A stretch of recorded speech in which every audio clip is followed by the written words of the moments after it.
Welcome to RAPIDMINDS Tamil channel. Tamil Nadu teacher education யூனிவர்சிட்டியில் B.Ed second year படிச்சிருக்கக்கூடிய ஸ்டூடெண்ட்ஸுக்கான டீச்சிங் ப்ராக்டிஸ் எப்போது முடியும்ன்றதும், அதே போல் நிறைய பேருக்கு வந்து இந்த 80 டேஸ் ஒர்க்கிங் டேஸை கால்குலேட் பண்ணணுமா இல்லை 16 வீக்ஸை கால்குலேட் பண்ணணுமான்றது ஒரு டவுட்டுமே இருக்குது. ஸோ அதை பற்றி நம்ம கிளியராக இந்த வீடியோவில் பார்க்கலாம். வீடியோ பார்த்துக்கு முன்னாடி நம்மளுடைய சேனலை மறக்காமல் சப்ஸ்கிரைப் பண்ணிக்கோங்க. B.Ed மாணவர்களுக்கான அனைத்து செய்திகளும் நம்ம உடனுக்குடன் கொடுத்துக்கிட்டே இருப்போம்.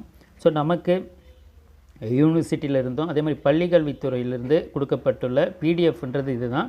ஸோ இதில் பார்த்திங்கன்னா B.Ed மற்றும் M.Ed பயிலும் மாணவர்களுக்கான ஆசிரியர் பயிற்சிக்காக சுமார் 80 நாட்கள் அரசு பள்ளிகளுக்கு செல்ல வேண்டும்ன்றதை வந்து கொடுத்துருக்காங்க.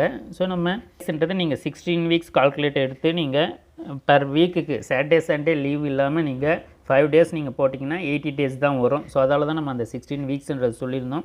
ஸோ அதெல்லாம் நீங்கள் அட்டெண்டன்ஸில் ஒர்க்கிங் டேஸில் மட்டும்தான் நீங்கள் சைன் பண்ணுறீங்க. அதால் தான் பார்த்திங்கன்னா நம்மளுக்கு டேஸ்ன்றது மெதுவாக கால்குலேட் ஆகிற மாதிரி இருக்குது. ஆகஸ்ட் 1 போனவங்களுக்கு வந்து இன்றைக்கூட 52 டேஸ் வந்து கால்குலேட் ஆகிருக்கு. ஆகஸ்ட் 1 ஜாயின் பண்ணியிருந்தீங்கன்னா உங்களுக்கு 52 டேஸு. நீங்கள் அதே மாதிரி கொஞ்சம் நீங்கள் ஆஃப்டர் ஒரு சிலர் பார்த்திங்கன்னா ஆகஸ்ட் 10th 12th ஜாயின் பண்ணியிருக்காங்க. அது மாதிரி ஆட்களுக்கு தான் பார்த்திங்கன்னா ஒரு சிலருக்கு அந்த 40 டேஸ் 45 டேஸ் அது மாதிரி ஆயிருக்கு. ஸோ அதெல்லாம் நீங்கள் யாரும் அந்த 16 வீக்ஸாக 80 டேஸான்றதை நீங்கள் கவலைப்பட தேவையில்லை. நீங்கள் பார்த்திங்கன்னா அட்டெண்டன்ஸை கால்குலேட் பண்ணிக்கோங்க. ஸோ இந்த 80 டேஸ் நீங்கள் சைன் பண்ணக்கூடியது பார்த்திங்கன்னா டிசம்பர், ஒரு சிலருக்கு பார்த்திங்கன்னா டிசம்பர் 5th முடியுதுன்னு வந்து அந்த ஒரு சிலர் வந்து கால்குலேட் பண்ணியிருக்காங்க. அதே போல் ஒரு சிலருக்கு பார்த்திங்கன்னா mid of the December 15th ஒரு சிலர் வந்து முடியுதுன்னு சொல்கிறாங்க. ஸோ இது வந்து எப்படி மாறும்னு பார்த்திங்கன்னா நீங்கள் எப்போ நீங்கள் டீச்சிங் ப்ராக்டிஸில் ஜாயின் பண்ணீங்களோ அதை பேஸ் பண்ணி உங்களுக்கு இந்த working days last working day for teaching practice உங்களுக்கு இதை பொறுத்து தான் மாறும்.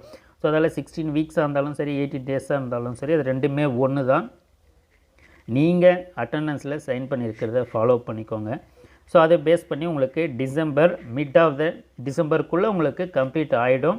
நீங்கள் 1 or 2 வீக்ஸ் தள்ளி போயிருந்தாலுமே உங்களுக்கு டிசம்பர் மந்த்துக்குள்ளே உங்களுக்கு டீச்சிங் ப்ராக்டிஸ்ன்றது கம்ப்ளீட் ஆகிடும். வேறு எந்த டவுட்ஸ் இருந்தாலும் இந்த வீடியோக்குள்ளே கமெண்ட் பண்ணுங்கள். தேங்க்யூ, தேங்க்ஸ் ஃபார் வாட்சிங்.